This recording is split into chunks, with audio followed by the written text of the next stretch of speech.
So this is an Algonac 22964 packing gland, I believe they call it. This is the packing nut, which pushes down on the stuffing, and we clean that one up a little bit.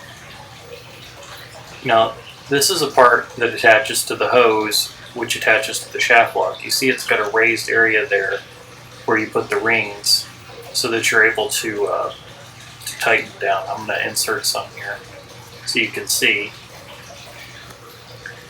You see that'll rest up against that raised area in the back, and then you tighten down the packing nut against that stuffing, and of course your propeller shaft is going through the middle of this with a big hole in the middle, and that is what creates the watertight seal. And you tighten that down as much as necessary, and then you run a bolt through whichever hole lines up best, and that's what locks it into place.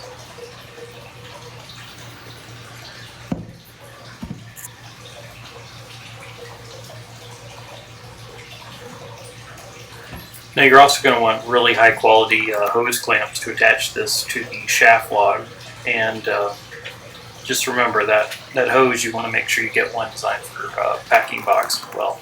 It's the only thing between you and the ocean.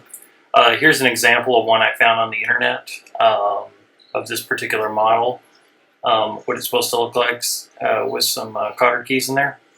Don't forget to subscribe, and thank you for watching.